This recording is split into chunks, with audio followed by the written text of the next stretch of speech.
Hello and welcome to this video. My name is Josephine. I am a freelance translator. I translate from English into Dutch and from French into Dutch. And in this video I'm going to show you how to manage the options in SDL Trados Studio and customize it as per your needs. So we are here under the Welcome tab in SDL Trados Studio, and if you first go to View, you can just edit a few small things, change the view of your SDL Trados Studio. So you can use user interface language, and this will change the language of the software. If you see, there are a few options. My mother tongue is Dutch, and that is not among the options, so for me I choose English.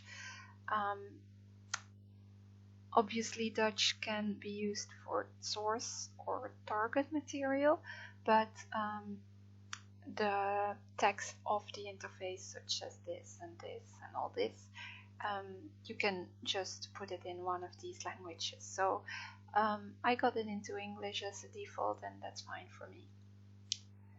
So then you can change the color scheme. I like white, but you can also go for other colors, such as dark gray, for example, but white is good. You can use full screen. You can change the ribbon customization. So if you click, you can add extra options to your ribbon. I think the way it is fine, but yeah, just know that this option exists. And then we go under File and we go to Options for more options. So first of all, we're in the Welcome view, which is all down here, and we can select which news channel best fits our profile. I am a freelance translator, so I'm going to keep it this way, but maybe you work in translation department or something like that as a project manager, and in that case you can click one of the other options, but I'm going to keep it this way. So if we look on the left, we have different categories, and there are really a lot of options. I don't know if I can go through each and every one of them, so I'm just going to give you a few examples of what you can do. So under Editor, you have, for example, spelling, and there are different spell checkers which you can use. You can use MS Word Spell Checker and Handspell. I use Handspell, but yeah, you can also use the Word spelling.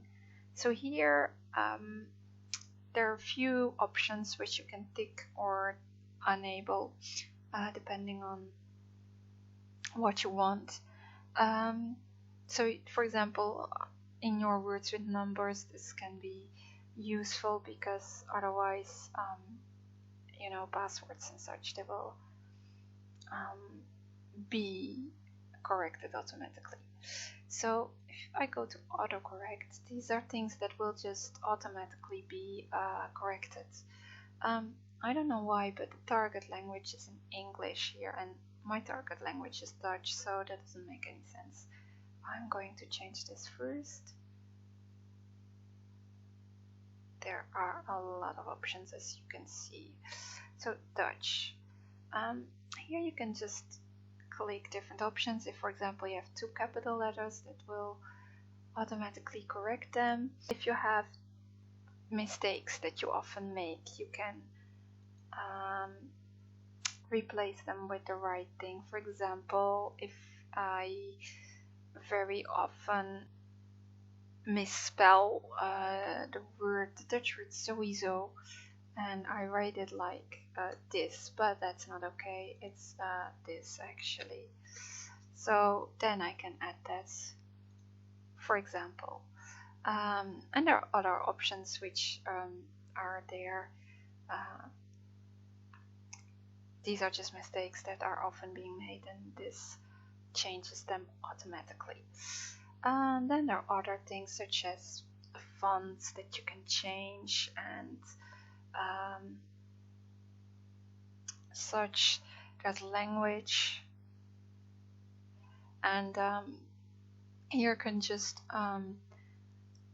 determine the source and target languages. I mostly translate from French into Dutch, so yeah, that is what I've put here, but you have to see for yourself. Then you have file types,